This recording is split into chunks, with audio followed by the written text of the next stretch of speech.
Martial Master 5854. Bagaimana mungkin mata musim gugur wanita berbaju putih itu melebar, memperlihatkan keterkejutan yang luar biasa. Dia bisa merasakan bahwa Qin Chen telah membuka peta takdirnya dan melihat rahasia takdirnya. Secara teori, itu harusnya terhubung dengan takdirnya dan memiliki resonansi. Dalam istilah awam, Yue Lao seperti diikat dengan benang merah. Tentu saja, benang takdirnya bukanlah benang merah pernikahan, melainkan benang takdir yang dapat dipahami sebagai melihat ke belakang 500 kali di kehidupan lampau dengan imbalan satu yang lewat di kehidupan ini. Tapi sekarang, kenapa wanita berbaju putih itu bergumam, memandang kota Nanyuan di kejauhan, dadanya naik turun, dan jantungnya sedikit berdebar.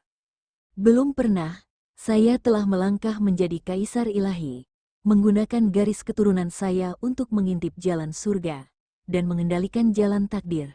Takdir macam apa yang belum saya lihat? Ada manusia perkasa dan berkuasa yang melintasi alam semesta dan bintang dan memimpin sebuah era. Ada aliran yang sunyi, melembabkan segala sesuatu secara diam-diam. Mereka ada secara diam-diam di malam hari, dan ada selaras dengan langit dan bumi. Ada juga Tuan yang tak terkalahkan yang telah membentang selama berabad-abad dan menekan sebuah era. Kekuatan mereka sangat besar, dan mendominasi, tetapi tidak peduli seberapa kuat mereka. Pencari yang tak terkalahkan yang hanya bisa melihat dari jauh tidak memiliki nasib seperti Qin Chen. Siapa dia? Terkejut dan tidak mengerti. Dalam pemahamannya, hanya yang tak terkalahkan yang telah memasuki keberadaan dimensi tinggi yang tidak dapat terkontaminasi oleh sebab dan akibat. Tetapi apakah Qin Chen di depannya adalah keberadaan dimensi tinggi? Anda bahkan tidak bisa memikirkannya dengan jari kaki Anda. Tapi dia juga tidak bisa terkontaminasi oleh kekuatan dimensi tingginya, yang membuatnya tidak terkejut. Anak ini, klan surgawi kita tidak boleh menjadi musuh. Wanita berbaju putih itu tiba-tiba mengangkat kepalanya, matanya bersinar dengan cahaya yang berkilauan, dipenuhi dengan ketakutan yang tak ada habisnya. Jika kita adalah musuh, klan surgawiku pasti akan mengalami nasib sial. Usia tua. Wanita berbaju putih memandang jauh ke kejauhan. Di kota Nanyuan, saya tidak tahu apa yang saya pikirkan, dan tiba-tiba tersenyum. Dalam sekejap, langit berbintang yang sunyi dan gelap seperti 100 bunga bermekaran, dan hari tiba, menjadi mempesona. Meskipun saya belum dikaitkan dengan takdir dan sebab akibat khusus dengan Qin Chen ini, jalan takdirnya sangat dalam, mendalam, dan luas. Saya telah melakukan kontak nyata dengannya. Qin Chen ini bahkan telah melihat sekilas peta jalan saya. Takdir, jika aku punya wawasan di masa depan, memahami jalan takdir, tidak peduli seberapa besar dia melindunginya, dia tidak bisa sepenuhnya menghapus keberadaan nyata ini. Bagaimanapun, ada sedikit jejak takdir antara aku dan dia. Meskipun tidak signifikan, ia tetaplah seekor ular jerami, benang abu-abu terletak ribuan mil jauhnya. Wanita berbaju putih itu tersenyum. Selanjutnya, ini saatnya klan surgawi kita membereskan semuanya. Setelah kata-kata itu jatuh, wanita berbaju putih itu melangkah maju dan menghilang dalam sekejap. Kota Nanyuan, Qin Chen masih tenggelam dalam peta takdir yang diberikan oleh wanita berbaju putih. Dia memandang wanita berpakaian putih menari di depannya, dan dia sepertinya melihat jalan takdir yang tak terhitung jumlahnya melonjak di depannya. Setiap tarian wanita berbaju putih mengandung aturan takdir. Seluruh tubuhnya yang anggun bagaikan aliran takdir evolusi, dan rok sutra tembus pandang di tubuhnya bahkan menampakkan bentuk takdir yang paling misterius dan tak terduga. Takdir tidak terlihat dan tidak bisa ditangkap. Ini adalah jalan terbaik dan salah satu jalan terkuat di alam semesta. Bukan berarti Qin Chen tidak pernah mencari jalan takdir. Ketika dia berada di alam semesta asli, pemimpin sekte Tianji sangat ahli di dalamnya. Saat ini, Qin Chen telah mengintegrasikan asal mula alam semesta asli dan bertanggung jawab atas 3.000 jalan dunia bawah. Dia secara alami terlibat dalam jalur takdir. tetapi ini adalah pertama kalinya dia menyaksikan evolusi jalur tersebut takdir di tingkat Kaisar Dewa. Struktur Avenue of Destiny yang terungkap melalui Rock Sutra meningkatkan pikiran Qin Chen. Dia membandingkan dan memahami Avenue of Destiny di depannya dengan Avenue of Destiny di asal mula alam semesta asli yang dia kendalikan. Keduanya memverifikasi satu sama lain. Qin Chen bahkan melangkah maju selangkah demi selangkah, berdiri di langit gelap berbintang yang sunyi, seolah-olah dia sedang memperhatikan seorang gadis penari dari jarak dekat. Dia bisa dengan jelas melihat setiap garis di bulu mata wanita berbaju putih dan setiap bekas daging di bibirnya jelas. Bulu mata itu melambangkan semacam takdir di dunia ini. Sehelai rambut di bagian tubuh manapun dari wanita berbaju putih mengandung konsepsi artistik tentang takdir, dan garis-garis pada rambut tersebut merupakan cabang dari takdir. Takdir tidak kekal, hidup dan mati tidak terbatas. Qin Chen mengembara di jalan takdir ini dengan linglung. Aku punya takdir meski aku miskin. Jalan surga itu panjang dan panjang. Bagaimana umur manusia bisa diperpendek, batas-batas surga akan terpotong tak terukur. Boom, seluruh tubuh Qin Chen bersinar, seolah-olah dia sedang menari dengan wanita berbaju putih, merasakan cahaya takdir yang tak ada habisnya. Di dalam istana Tuan Kota, Saroye berbaring di sana dengan patuh, menatap Qin Chen yang terpesona oleh potret wanita berbaju putih di peta jalan takdir di depannya. Ekornya bergoyang dari sisi ke sisi, jelas tidak menyadari semua yang dialami Qin Chen setelah terpesona. Yang Mulia juga mengatakan bahwa Anda tidak boleh menerima gambaran jalan menuju takdir ini, tetapi Anda begitu terpesona olehnya. Apakah dewa klan surgawi ini benar-benar cantik? Saroye mengerutkan kening dan sesekali melirik gambar itu. Dia secara alami bisa melihatnya. Salah satu sudut gulungan itu. Tetapi di matanya, gulungan itu di depannya cukup biasa. Hanya ada seorang wanita kabur berbaju putih, yang wajahnya tidak terlihat jelas, berdiri di sana dengan anggun sangat sederhana, dan dia tidak tahu apa yang menarik darinya. Dewa klan surgawi ini sangat kuat, tapi penampilannya memang seperti itu.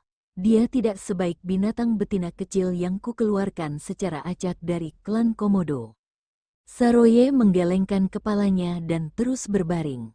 Qin Chen tidak berbicara, jadi dia secara alami tidak berani melakukan apapun dan hanya bisa melihat dari samping. Waktu berlalu menit demi menit, saya tidak tahu berapa lama waktu telah berlalu.